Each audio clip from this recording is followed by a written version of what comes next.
السلام عليكم، ازيكم يا حبايبي؟ عاملين ايه؟ اخباركم ايه؟ صباح السعاده، صباح الهنا. فيديو النهارده انا ما صورتش فيه روتينات. انا قمت عملت الروتينات بتاعتي، الشغل بتاع كل يوم بدري عادي، بس ما صورتهوش لان الوصفه نفسها واخده وقت كبير يعني في الفيديو. حبيت اشاركها معاكم. انا مش عارفه في ناس تعرفها ولا لا، بس انا شفت ناس كتير زي اهلنا في الصعيد بيقولوا عليها القدوسيه. احنا هنا بنقول عليها المخروطه. هي اكله تعتبر حلوه حلوه جدا يعني. يلا بينا نشوف عملناها ازاي. ده اول حاجه بنخل الدقيق. بدوب بقى معلقتين ملح على الميه اللي هعجن بيها. انا لا بحط لها اي خميره ولا اي محسنات ولا اي حاجه خالص يا جماعه.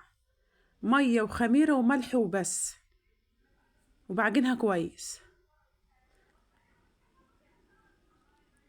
على فكره اقل كميه من الدقيق بتعمل كميه محترمه يعني.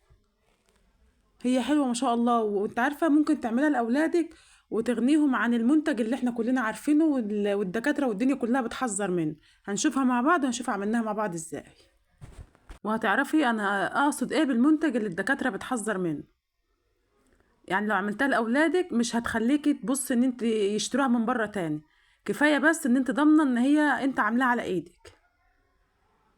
انا بعمل منها لما اكون عامله، انا مش عامله كميه كبيره المره دي. اوقات كتير كنت بعمل منها كميه كبيره وبفرز منها.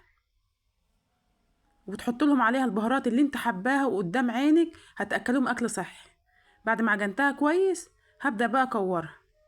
كورها او قطعها بتكون صغيره جدا يا جماعه. انا عايزاها تفرد معايا، تكون رقيقه. تكون الطبقه بتاعتها رقيقه خالص. شايفين القطعه دي صغيره ازاي؟ هقطعها واسيبها ترتاح.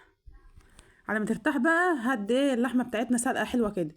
لان هي فعلا يعني بتتحب تتاكل الاكل المفضله لها بالشوربه. هبدا بقى اشتغل فيها. اول حاجه بفردها على ايدي. والله ما بتاخد وقت خالص.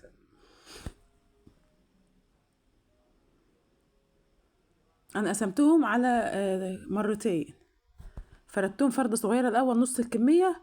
وهفردها على مكنة العيش. أكيد كلنا عارفين مكنة العيش دي. هي المكنة أنا كنت حلة فيها الجزء بتاع الشعرية، بس أنا ركبته أهو. الشعرية فيها مرحلتين، مرحلة عريضة ومرحلة يعني خيوط زي الشعرية.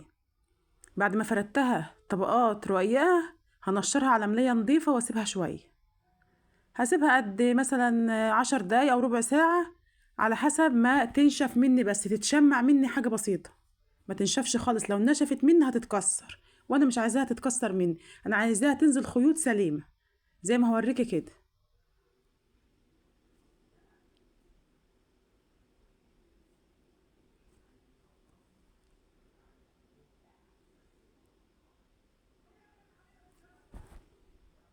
يا ريت يا جماعة ما تنسونوش باللايك والشير واشتراك يا جماعة، حطوا لي كومنت حلو. انا بحاول على قد ما اقدر اصور لكم حاجات حلوة يعني من بيت الريف. زي ما احنا شايفين كده انا سبتها ايه تتشمع شوية. ما شاء الله الكمية كانت بسيطة خالص في الدقيق، رمت معايا شوية حلوين يعني. اللهم بارك. بألف هنا اللي أكل منها. اعمليها لولادك وحط لهم البهارات اللي عليها اللي هم عايزينها. وبصي مش هينسوها. هترتاحي من شراء المنتج اللي احنا كلنا عارفينه والدكاترة بتحذر منه يا جماعة.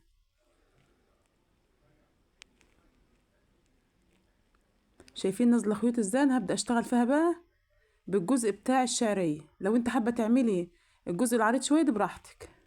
شايفين ما شاء الله طالعة زي السلاسل. اللهم بارك. عجنتها حلوة ومظبوطة واتشمعت كويس. اهي. على فكرة تقدري تنشريها في الشمس وتحتفظي بيها، تبقي تحمصيها زي الشعرية المتحمصة اللي احنا بنعملها رز بالشعرية. بتطلع حلوة جدا كمان. وتقدري تعمليها بلبن. تحطها في حلة البخار وتطيبها كويس خالص وبعدين تعمليها بلبن. ده منخل اللي بعمل به الرز عندي. بديها هزة بيه عشان لو فيها شوية دقيق ولا حاجة ينزلوا. دي الحلة بتاعة البخار يا جماعة اللي انا هشتغل فيها. قلت اصورها لكم عشان اللي مش عارفها يشوف. هحط فيها ربع من تحت مية. واسيبها تغلي. اول ما البخار يطلع هنزل بكمية المخروطة اللي معايا.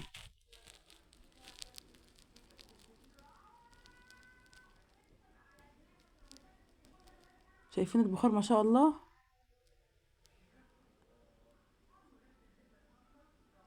انا لما بعمل شويه واجيبهم في المنخل بتاع السلك اللي بتاع الرز اللي معايا، بيكون اللي في الحله طلع له بخار، يعني داخل على سوا، زي ما احنا شايفين كده، طلع زي السلاسل. اللهم بارك.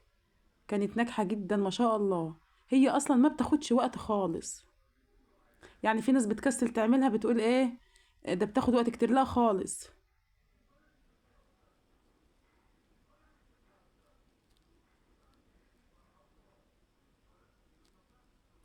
ادي كمان مره. اللهم بارك.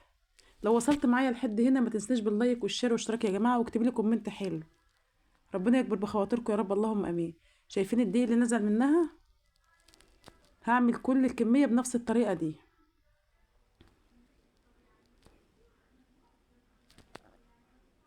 والله انا بسجل لكم الفيديو وانا عندي دور برد، ربنا وحده اعلم بيه.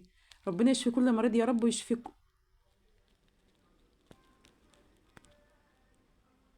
انتوا عارفين الدور البرد بتاع الصيف بيكون شكله ايه. خلصت كل الكميه، هغطي عليها بقى بحته قماشه نضيفه. انا عامله قماش مخصوص للحاجات دي. شايفين ما شاء الله، هي خلاص استوت كويس جدا. هحط لها بقى الماده الدهنيه بتاعتها. سمنه على زيت ماشي، زبده ماشي، سمنه متسيحه ماشي، بس اهم حاجه بتفكها الاول وارش عليها. حط لها الكميه اللي انت حباها، لو عايزاها تكون دسمه حط لها، لو عايزاها تكون خفيفه زي ما انا عملتها كده حط لها. لا حول ولا قوه الا بالله العلي العظيم. ما تنسوش باللايك والاشتراك يا جماعه بالله عليكم، وكومنتاتكم الحلوه الله يصلح حالكم يا رب، اللهم امين.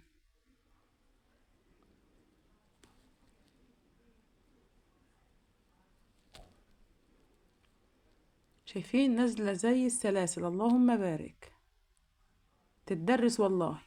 كانت حلوه جدا وناجحه جدا، اللهم بارك. زي الفل. شايفين اهي. دي اللحمه اللي انا سلقتها، ودي الشوربه ما شاء الله زي الفل. انا عملت اللحمه كتير معاكم، سلقتها معاكم قبل كده. وده المنتج اللي انا بتكلم عنه. الطبق ده انا كنت عاملاه لبنتي. مش هتخلي ولادك يشتروا من بره تاني. حاجه نظيفه وحاجه بيتي ما شاء الله، اللهم بارك. بالله عليكم ما تنسونيش باللايك والشير واشتراك يا جماعه، وحطوا لي كومنت حلو. وشوفوا الشوكوا على خير في فيديو جديد، والسلام عليكم ورحمه الله وبركاته.